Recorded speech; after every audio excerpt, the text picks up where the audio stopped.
Hi hello sweeties, welcome to my story world. Devansh మళ్ళీ చిన్న smile చేయడంతో, ఇప్పుడు ఈ ఫోన్తో ఏం చేయబోతున్నావు బావా అని సుభాష్ ఉండబట్టలేక అడిగాడు. ఏముంది, నీ ఫోన్ నుండి ఏ నెంబర్ అయితే నీకు కాల్ వచ్చిందో ఆ నెంబర్కి కంటిన్యూగా కాల్ చేద్దాం అనుకుంటున్నా.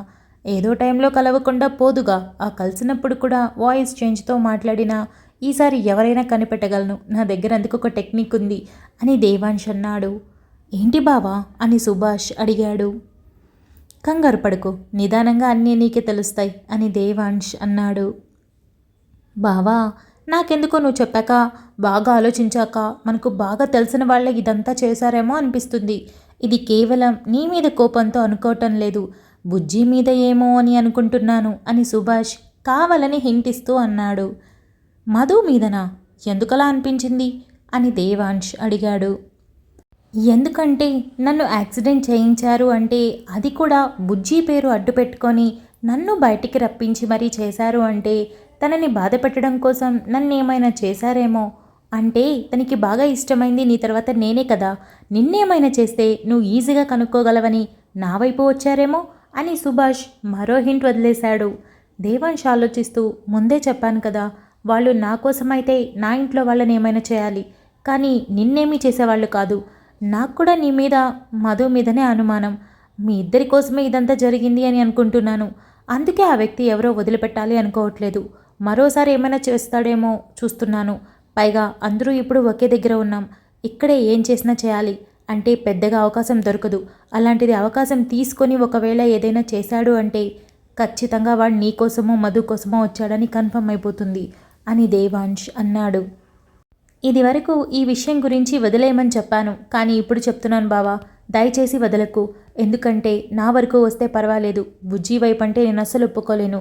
నువ్వు ఈ విషయాన్ని సీరియస్గా తీసుకో అని సుభాష్ అన్నాడు. తప్పకుండా నేను ఈ విషయాన్ని అంత తేలికగా వదిలిపెట్టను. ఎందుకంటే నీకు కాలు విరిగింది కాబట్టి ఓకే, ఇంకా పెద్దగా ఏదైనా చేసుంటే అప్పుడేంటి పరిస్థితి? అనుకోకుండా రోడ్డు మీద వెళ్తుంటే యాక్సిడెంట్ జరగడం వేరు, బయటికి రప్పించి చేయడం వేరు కదా. అదే నన్ను ఈ విషయాన్ని వదిలిపెట్టకు అని చెప్తుంది. సో డోంట్ వరీ, వాడు ఎవరైనా సరే నాకు చిక్కకపోడు. ఆ రోజు వాడికి నా చేతుల్లో ఉంటుంది అని దేవాంశ్ చాలా సీరియస్గా అన్నాడు. ఇలాగే స్ట్రాంగ్ అనుకో బావా, అయిపోతుంది. నువ్వు ఈజీగా కనిపెట్టగలవని నాకు నమ్మకం ఉంది అని సుభాష్ చెప్పి అక్కడి నుండి వెళ్ళిపోయాడు. రేయ్, మా ఆయన రూమ్లో ఉన్నాడా? అక్కడి నుండి వస్తున్నావు అని మధు అప్పటికే అందరూ కాస్త రెస్ట్ తీసుకుందామని వెళ్ళడంతో అడిగింది. అవును, రూమ్లో ఉన్నాడు. పోయి కాస్త ఉన్న బుర్రని పూర్తిగా తిను అని సుభాష్ అనడంతో మధు మూత తిప్పి, పోతున్నా, కానీ తినడానికి కాదు, నా బ్రెయిన్ కాస్త ఇచ్చి తెలివైన వాడిని చేద్దామని అని కళ్ళెగరేస్తూ అక్కడి నుండి దేవాంశ్ దగ్గరికి వెళ్ళింది. మధుని చూడగానే దేవాంశ్ ఆలోచనలు పక్కన పెట్టి, ఏంటి గాలి ఇటువైపు మళ్ళింది, అసలు నీ కంటికి కనిపించనేమో అనుకున్నానే అని దేవాంశ్ నవ్వుతూ అన్నాడు. మధు మూతి ముడిచి వెళ్ళి దేవాంశ్ పక్కన కూర్చొని దేవ్ పెదవులకి తన బుగ్గని అద్ది దూరం జరిగి, నా ఫస్ట్ ప్రయారిటీ నువ్వే కదా అబ్బాయి, ఏదో మాటల్లో పడ్డా అంతే అని మధు మరింత క్యూట్గా అనింది. దేవు మధుని చూస్తూ, నీతో 5 నిమిషాలు మాట్లాడితే అడిక్ట్ అయిపోతారు, అలాంటిది నీ మీద పగ ఎవరికి ఉంటుంది? ఐ గెస్ ఖచ్చితంగా నీకోసం, నేను బాధ పెట్టడం కోసం జరిగిందే ఈ యాక్సిడెంట్. ఎవరు చేశారు ఏంటి అని నీకు ఖచ్చితంగా కనుక్కుంటాను. వాడెవరో నాకు దొరకాలి, అప్పుడుంటుంది. నాకు తెలియకుండా నిన్ను ఇబ్బంది పెట్టాలి అనుకున్నవాడు నీతోనే యాక్సిడెంట్ గురించి చెప్పి హాస్పిటల్కి పంపిస్తే, ఇంట్లో ఎవరు చెప్పకుండా దాచిన విషయం నీకు తెలిస్తే అది వేరే ఎవరో చెప్పుంటారు అని నేను ఆ మాత్రం కనుక్కోలేనా? మధు, నిన్ను ఇబ్బంది పెట్టేవాడు ఎవరు? నువ్వెందుకు నాకు చెప్పడం లేదు? ఏదైనా చిన్నదా లేదా పెద్దదా? అసలు ఏదైనా ఎందుకు దాస్తున్నావు? ఆ రోజు నువ్వు హాస్పిటల్కి ఎవ్వరూ చెప్పకుండా వచ్చినప్పుడే నాకు డౌట్ వచ్చింది. బట్ ఈ 10 నిమిషాల ఆలోచనల్లో అన్నీ గుర్తొచ్చాయి. ఇక పెద్ద టైం పట్టదు. ఖచ్చితంగా అది ఎవరో, ఎందుకు చేస్తున్నారో అన్నీ కనుక్కుంటున్నాను. నువ్వు మాత్రం హ్యాపీగా ఉండాలి, అదే నాకు కావాల్సిన ఫస్ట్ థింగ్ అని అనుకుంటూ ఉండగా, దేవ్ దేవ్ నిన్నే పిలుస్తుంటే పలకడం లేదు అని మధు అరవడంతో దేవాంశ్ ఆలోచనల్లో నుండి బయటకొచ్చి, ఏం లేదురా, నీ అందాన్ని చూస్తూ ఆస్వాదిస్తున్నా అని నవ్వుతూ చెప్పాడు. అబ్బా దేవుడా అని మధు గుండె మీద చెయ్యి పెట్టుకొని రబ్ చేసుకోవడంతో దేవాంశ్ నవ్వి, నేను రుద్దనా అని అన్నాడు. అక్కర్లేదు సార్ అని మధు నవ్వి ఏదేదో మాట్లాడుతూ కాలక్షేపం చేయడం మొదలుపెట్టి దేవ్తో కబుర్లలో పడిపోయింది. అదే రోజు రాత్రి అందరూ బయట మంచాలు వేసుకొని మాట్లాడుకుంటూ ఉంటే మధు చూసి చూసి, ఇంకా ఎంతవరకు ఉంది, నేను బయటికి పోతున్నా, ఒక 10 నిమిషాల్లో నువ్వు కూడా వచ్చి జాయిన్ అవ్వు, లేట్ చేయకు అని చెప్పింది. ఓకేరా వెళ్ళు, ఇందాకటి నుండి చెప్తున్నా, నువ్వు వింటేగా, వెళ్ళు అని దేవాంశ్ చెప్పాడు. సరే ఫాస్ట్గా రా, ఓకేనా అని చెప్పి మధు వెళ్ళింది. మధు బయటికి వెళ్ళిన 2 నిమిషాలకి దేవ్ ఫోన్ మోగడంతో, అది అనన్య కావడంతో దేవాంశ్ వర్క్ సంగతి పక్కన పెట్టి, నేను మా రూమ్ బాల్కనీలో వస్తున్నా, నువ్వు కూడా నీ రూమ్ బాల్కనీలోకి రా అని చెప్పి లేచి డోర్ ఓపెన్ చేసి చూసి హాల్లో ఒక్కరు కూడా లేకపోవడంతో డోర్ క్లోజ్ చేసి బాల్కనీలోకి వెళ్ళాడు. తాను వెళ్ళిన 5 నిమిషాలకి అనన్య బాల్కనీ డోర్ ఓపెన్ కావడంతో దేవాంశ్ ఆ వైపు చూశాడు. అనన్య బయటకొచ్చి బాల్కనీ చివరికొచ్చి దేవాంశ్ వంక చూసింది. త్వరగా మాట్లాడితే వెళ్ళాలి అని దేవాంశ్ చాలా సీరియస్గా అన్నాడు. నాకు వివేక్తో పెళ్ళి ఇష్టం లేదు అని అనన్య నెమ్మదిగానే చెప్పింది. జరిగిపోయిన దాని గురించి నాతో ఎందుకు మాట్లాడతావు? అది నువ్వు వివేక్తో తేల్చుకోవాల్సిన విషయం. భార్యాభర్తల మధ్యలో దూరడానికి నేనెవర్ని అని దేవాంశ్ అన్నాడు. చెప్పాను కదా, నేను నిన్ను ప్రేమిస్తున్నాను అని తెలిసి కూడా నీ తమ్ముడిని పెళ్లి చేసుకుని ఆ ఇంట్లో నేను ఎలా ఉండాలి? నాకు ఈ పెళ్ళి ఇష్టం లేదు. సరే, ఈ పెళ్ళిని ఆపలేకపోతే కనీసం విడాకులు ఇప్పించడానికి ట్రై చేయొచ్చు కదా. నీ కళ్ళ ముందు నీ తమ్ముడు జీవితం పాడైపోతుంటే నీకేం పట్టదా అని అనన్య అడిగింది. నా తమ్ముడు నీ మెడలో తాళి కట్టినందుకు నేను లోపల ఎంత బాధపడుతున్నానో నాకు తెలుసు. ఎందుకంటే వాడు చాలా చాలా మంచివాడు. వాడెప్పుడు అందరి మంచే కోరుతాడు. అలాంటి వాడి జీవితం నీ చేతుల్లో పడి నాశనం అయిపోతున్నందుకు చాలా బాధగా ఉంది. కానీ ఇప్పుడు నేనేమీ చేయలేను, ఎందుకంటే అది వాడి నిర్ణయం. లైఫ్ పార్ట్నర్ని సెలెక్ట్ చేసుకోవడం అన్నది ఎవరి చేతుల్లో వాళ్ళకే ఉంటుంది. నా నిర్ణయం నేను తీసుకున్నప్పుడు వాడి నిర్ణయం వాడు తీసుకోవడంలో తప్పేంటి? ఇకపోతే కష్టమో నష్టమో భరిస్తాను అంటున్నాడు, మరి నన్నేం చేయమంటావు అని దేవాంశ్ అడిగాడు. నాకు ఈ తాళి గుండెల మీద చాలా బరువుగా అనిపిస్తుంది. మనసులో ఒకరిని పెట్టుకొని బయట ఇంకొకరితో ఎలా కాపురం చేయాలి అని అనన్య అడిగింది. షటప్, పిచ్చి పిచ్చిగా మాట్లాడుకో. మనసులో నన్ను పెట్టుకోవడం ఏంటి? నీకు విషయం తెలుసా? నా దృష్టిలో నువ్వు నా బిడ్డతో సమానం అనుకున్నాను. మరదలంటే తప్పుడు దృష్టితో చూసే అలవాటు నాకు లేదు. అలా మా అమ్మ పెంచలేదు. అన్నింటికీ మించి నాకు నా భార్య అంటేనే ఇష్టం. నేను తనతోనే ఉంటాను, తనతోనే కాపురం చేస్తాను. నా సంతోషం కేవలం తనతోనే ముడిపడింది. ఏ రోజైతే నువ్వు ఇదంతా చేశావని నాకు తెలిసిందో ఆ రోజే నీ మీద అసహ్యం మొదలైంది. అప్పటి వరకు నువ్వు ఒక చిన్న పిల్లవి, ఏమీ తెలియదు, అమాయకురాలివి. ఖచ్చితంగా లైఫ్ లాంగ్ ప్రతి డెసిషన్లో నేను కాస్త ఇన్వాల్వ్ అవ్వాలి అని అనుకున్న వాడిని ఎప్పుడైతే నువ్వు చాలా తెలివిగా ఆలోచించడం మొదలుపెట్టి సొంత అక్కని ఇబ్బంది పెట్టడానికి ట్రై చేశావో అప్పుడే నువ్వంటే నాకు చెప్పలేనంత అసహ్యం మొదలైపోయింది. సొంత నిర్ణయాలు తీసుకొని అంత ఎదిగిపోయావని, అసలు నువ్వు మీ అమ్మా నాన్న పెంపకాన్ని మించిపోయావు అని అర్థమయ్యాక ఇక నీతో నాకేంటి పని అని దేవాంశ్ చాలా సీరియస్గా అరిచినంత పని చేశాడు. అనన్యకి కళ్ళల్లో వాటర్ వస్తుంటే, అసలు తప్పంతా నీదే. నువ్వెందుకు మా కొంపకొచ్చావు? నువ్వు రావడం మూలంగా ఇదంతా జరిగింది. వచ్చిన వాడివి మా అక్క కోసమే వచ్చానని ఎందుకు ముందే చెప్పలేదు? అలాంటప్పుడు మనసు పడడంలో నాదేంటి తప్పు? మంచిగా మాట్లాడతావు, మా అమ్మ నాన్నకి రెస్పెక్ట్ ఇస్తావు. అలాంటప్పుడు ఏ అమ్మాయి అయినా ఇలాంటి వాడే భర్తగా రావాలని కోరుకోవడంలో తప్పేంటి? నేను అదే చేశాను. నువ్వు జస్ట్ క్యాజువల్గా వచ్చావు కదా అనుకున్నాను. నా స్టడీస్ అయ్యాక హైదరాబాద్ షిఫ్ట్ అయ్యాక ఖచ్చితంగా నేను నీతో కాంటాక్ట్లోకి రావాలి అనుకున్నాను. కానీ ఇంతలోనే ఇదంతా జరుగుతుందని, మా అక్క కోసం వచ్చావని నాకేం తెలుసు? అది నా తప్ప? నీకేం తెలుసు? అసలు నీకేం తెలుసు? మా అక్కని ఇబ్బంది పెడుతూ ఒక పక్క తనకేం కాకుండా ఉండేలా చూసుకుంటూ మరో పక్క నిజాలు బయటపడకుండా నీ మనసులో ఎలా చోటు సంపాదించాలో అర్థం కాక ఎంత మెంటల్ టార్చర్ అనుభవించానో నాకు తెలుసు. ఇప్పుడు ఇవన్నీ పక్కన పెడితే మీ తమ్ముడు నా మెడలో తాళి కట్టి నన్ను ఇబ్బంది పెడుతున్నాడు. నేనంటే ఇష్టం లేదంటున్నాడు, కానీ నన్నే పెళ్లి చేసుకుంటా అంటున్నాడు. అంత అవసరం తనకేంటి? అదేదో ఎవరో ఒక్కరిని చేసుకుంటే సంతోషంగా ఉంటాడు కదా. నా మానాన్న నన్ను వదిలేస్తే నేను ఎక్కడో ఒకటి పడి చస్తాను కదా అని అనన్య చిన్నగానే చాలా హార్ష్గా మాట్లాడింది. చెప్పాను కదా, అది నాకు సంబంధించిన విషయం కాదు. ఇక మెంటల్ టార్చర్ అనుభవిస్తున్నావా? ఎలా? నువ్వంతలా ప్రేమించే మీ అక్కని ఏం కాకుండానే ఇబ్బంది పెడుతున్నావు. మరి అది ఇబ్బంది కాదా? ఎన్నిసార్లు తను ఇబ్బంది పడిందో నీకు తెలుసా? నువ్వు చూసావా? ఒకసారి హాస్పిటల్ పాలైంది, రెండోసారి కళ్ళు తిరిగి పడిపోతే గుండె ఆగినంత పని అయిపోయింది. ఆ టైంలో నువ్వు చేసిన పిచ్చి పనికి తనకి ఏదైనా అయి చనిపోయి ఉంటే అప్పుడు నేనేమైపోవాలి? మీ అమ్మా నాన్న ఏమైపోవాలి? అంత ప్రేమిస్తున్నాను అని చెప్తున్నావు కదా, మరి నువ్వేమైపోతావు? చేసింది పిచ్చి పని, దాన్ని దయచేసి మంచితనం అనే ముసుగులో కప్పిపుచ్చాలని చూసుకోవద్దు. ఇప్పటికైనా కాస్త నీ మనసు, నీ మైండ్ని కంట్రోల్లోకి తెచ్చుకొని కట్టుకున్న వాడి కోసం బ్రతకడం నేర్చుకో. నువ్వు అంత ప్రేమ పెంచుకున్నావు కదా, దాన్ని మార్చి వాడి మీద చూపించు. వాడి తిరిగి అంతకంటే ఎక్కువ ప్రేమను చూపిస్తాడు. నిజమే, నువ్వు నా కొంపలో ఉండడం కూడా నాకు ఇష్టం లేదు, కానీ నా తమ్ముడు కోసం భరిస్తాను. నువ్వు ఏదైనా మేలు చేయగలిగితే ఇది మాత్రమే.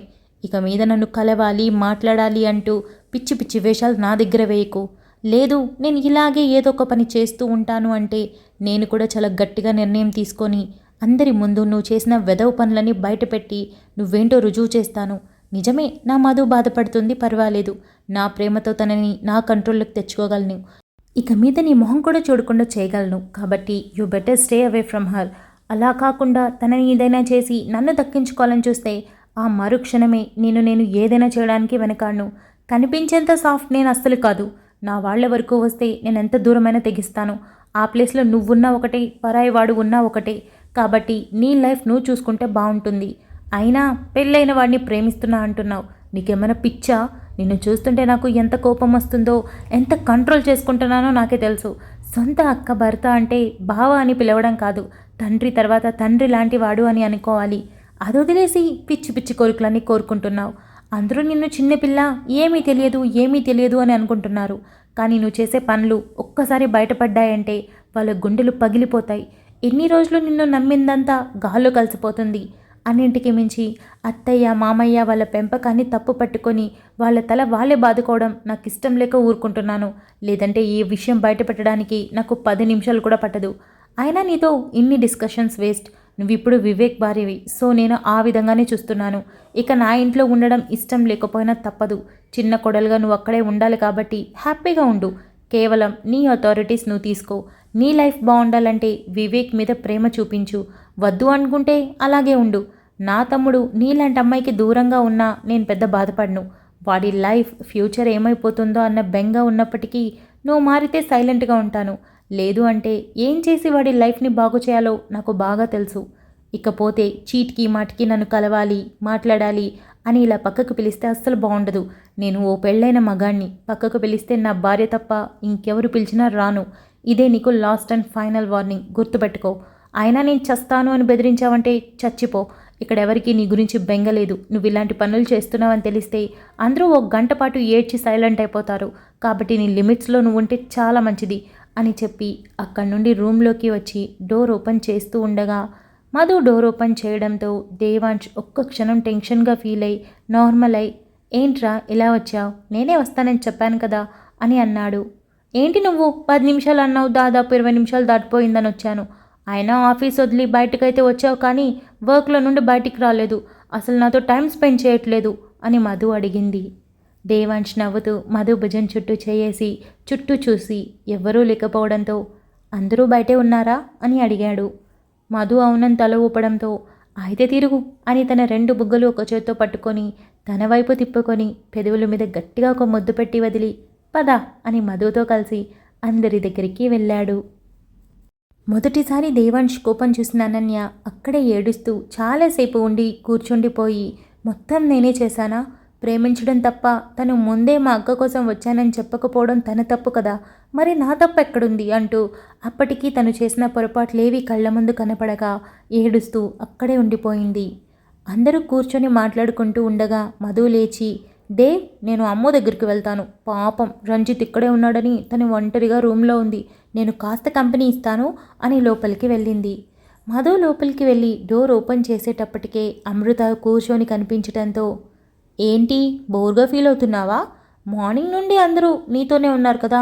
పాపం రంజిత్ ఒక్కడే ఒంటరిగా ఉన్నాడు కదా, ఇప్పుడు అందరితో కూర్చున్నాడు.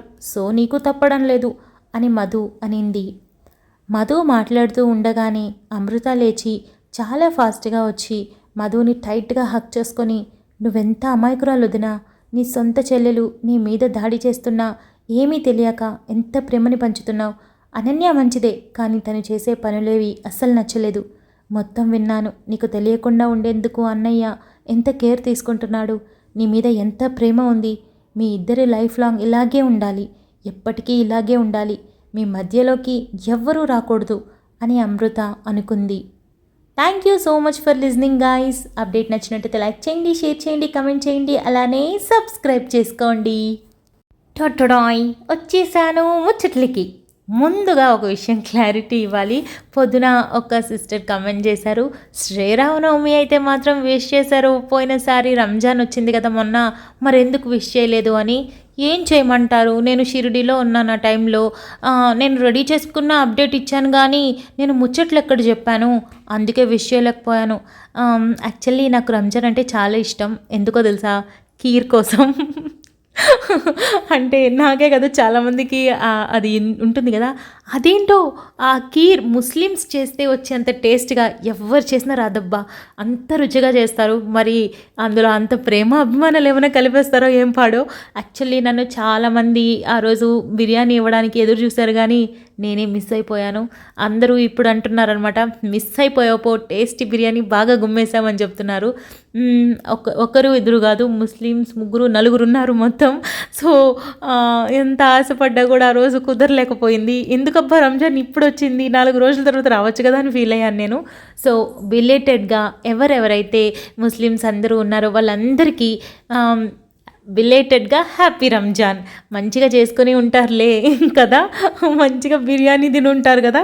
మిస్ అయిపోయాను కానీ నెక్స్ట్ ఇయర్ అలా కాదు, తప్పకుండా నా పార్సిల్ నాకు వచ్చేయాలి. పర్వాలేదు, బిర్యానీ 2 డేస్ ఉంటుంది కాబట్టి మీరు స్పీడ్ పోస్ట్ పంపిస్తే నేను వేడి చేసుకొని తినేస్తాను. అదనమాట విషయం.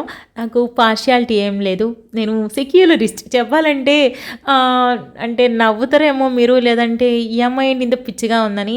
నేను ఆ దేవుడు ఈ దేవుడు అని కాదు, నేను చర్చికి పోతాను. జనవరి 1 అయితే అక్కడ ప్రామిస్ కార్డ్ తీసుకుంటాను. రంజాన్ అయితే ముస్లిం ఫ్రెండ్స్కి కాల్ చేస్తా, నేనే చేస్తా ఏది బిర్యానీ ఎక్కడ అని. ఇకపోతే నేను రంజాన్ నాకు ముఖ్యంగా నాకు రంజాన్కి నాకున్న పర్సనల్ రిలేషన్ ఏంటంటే, చిన్నప్పటి నుండి మా ఇంటి ఎదురుగా ఒక మసీదు ఉండేదన్నమాట. సో గంట కొట్టినట్టు ఎన్నిసార్లు నమాజ్ చేస్తే అన్నిసార్లు పొద్దున్నే కూడా నిద్రలేచి కూర్చునేదాన్ని. అండ్ నాకు ఫీవర్ వస్తే వాళ్ళు నన్ను లోపలికి తీసుకెళ్ళి, అంటే చిన్న పాపను కదా, నన్ను కానీ మా తమ్ముడిని కానీ లోపలికి తీసుకెళ్ళి పూజ అంటే ప్రేయర్ లాగా చేస్తారు కదా, అది చేసి వాటర్ ఇచ్చేవాళ్ళు అనమాట. ఆ వాటర్ తాగితే నిజంగానే పెద్ద మిరాకిల్ లాగా ఫీవర్ తగ్గిపోయేది నాకు. సో అలాగా 6 years నడిచింది. సో నాకు ఆ బాండింగ్ ఉంది. రంజాన్ వస్తే వాళ్ళు మా ఇంట్లో నుండి ఈ మిక్సీ ఇట్లాగన్నీ తీసుకునేవాళ్ళు. తీసుకోవడమే కాదు, వాళ్ళు సెలబ్రేట్ చేశాక ప్రసాదం కూడా తెచ్చిచ్చేవాళ్ళు. అంటే ప్రసాదం కాదు, అదే ఆఖరిలో ఈవినింగ్ పూట అంతా నమాజ్ అదే ఏమంటారు ఫాస్టింగ్ అయిపోయాక ఈవినింగ్ తింటారు కదా, అక్కడ అలా చేసేవాళ్ళు అనమాట. సో నాకు బాగా అంటే ఎట్లా చెప్పాలి, మంచి బాండింగ్ ఉంది. ఇక హిందూ కదా నువ్వు అని అంటే, అవును, పూజ కూడా చేయను నేను. గుళ్ళకి వెళ్తాను, ఆ గుడికి వెళ్ళి దేవుడి వంక మంచిగా చూస్తా కానీ కనీసం ఏం కావాలో కూడా అడగను. అస్సలు అడగను, నేనేం అడగను. నువ్వు బాగున్నావా లేదా, నేను బాగుండాలి, అందరూ బాగుండాలి, అసలు ఏమీ అడగను నేను. వెళ్తాను, దేవుణ్ణి తృప్తిగా చూసుకొని బయటకు వచ్చేస్తాను. ఎందుకంటే మనకేం కావాలో ఆయనకి తెలుసు, అది ఇస్తాడు అన్న నమ్మకం నాకు. అది ఏ దేవుడైనా సరే, ఆ దేవుడు ఈ దేవుడు అని నాకు అస్సలు తేడా లేదండి, అందరూ సమానమే. మీరు అస్సలు అలా అనుకోవద్దు. సిచ్యువేషన్స్ వల్ల ఆ రోజు చెప్పలేకపోయాను. నా కర్మ కొద్ది ఆ రోజే వచ్చింది, ఇంకో 4 రోజుల తర్వాత వచ్చుంటే ఇంకా బాగుండేది. మీ కమెంట్ చూసాక నాకు అనిపించింది, మాకంటే 100 పండుగలు ఉన్నాయి కాబట్టి విష్ చేయడానికి ఏదో ఒక పండుగ దొరుకుతుంది, మీకు అలా కాదు, బక్రీద్ రంజానే కాబట్టి సో తప్పదు, ఇయర్లో 2 రోజుల కోసం వెయిట్ చేయాలి. ఇకపోతే క్రిస్మస్కి హ్యాపీ క్రిస్మస్ అది కూడా నేను విష్ చేస్తున్నాను ఆల్రెడీ. నాకు అది ఇది తేడా లేదు, ప్లీజ్ అలా మాత్రం అనుకోకండి, అయ్యో అనిపిస్తుంది నాకు. ఇకపోతే స్టోరీ విషయానికి వస్తే ఎలా అనిపించింది, దేవాంశ్ మంచిగా వార్నింగ్ ఇచ్చాడు కదా. ఇక అనన్య ఏడ్చింది. మరి అనన్య లైఫ్లో ఏం జరుగుతుంది అంటే, అనన్య తన లైఫ్లో ఏం జరుగుతుందని ఏం ఊహించుకొని మధుతో ఏమైనా మాట్లాడుతుందంటారా, చూద్దాము. ఇకపోతే లాస్ట్ అప్డేట్, ఈరోజు పండుగ రోజు ఎందుకు ప్రియాని చంపడం అని అన్నారు, అందుకే ఆపేసాను అక్కడికి, అయిపోయింది కదా. ఇకపోతే స్టోరీ స్టార్ట్ చేయాల్సింది మీ ఇష్టం, మీరు ఏదైనా స్టార్ట్ చేయండి, మాకు మీ మీద నమ్మకం ఉంది, మీ స్టోరీ బాగుంటుందని నమ్మకం ఉంది అన్నారు. Thank you so much. చాలా వరకు ఓట్ అయితే డాన్ పాపకే పడింది. ఇప్పుడు కూడా కమెంట్ వచ్చింది, అక్కడ డాన్ పాప స్టోరీ అప్డేట్ ఇవ్వమని ఇక్కడ అడుగుతున్నారు నన్ను. సో అక్కడ నేను 2 daysకి ఒకసారి ఇస్తాను కాబట్టి సో వెయిట్ చేయక తప్పదు. అంతే, ఇంకా ముచ్చట్లు. ఆ రోజుకి నా ఇంట్రెస్ట్ ఏది బాగుంటే అది, లేదంటే దేవుడి దగ్గర చిట్టీలు వేసేస్తాను. ఏ చిట్టీలో ఏ స్టోరీ వస్తే ఆ స్టోరీ పెట్టేస్తాను. అదనమాట విషయం. ఓవరాల్‌గా నేను మిమ్మల్ని ఎంటర్‌టైన్ చేయాలనుకుంటున్నాను. అదే చేస్తాను. దానికి తగ్గ స్టోరీని పెడతాను. అదన్నమాట విషయం. ఇక అంతే ముచ్చట్లు. మనం మళ్ళీ నెక్స్ట్ అప్డేట్‌లో కలుసుకుందాం. అంతవరకు keep smiling, stay healthy. Bye guys.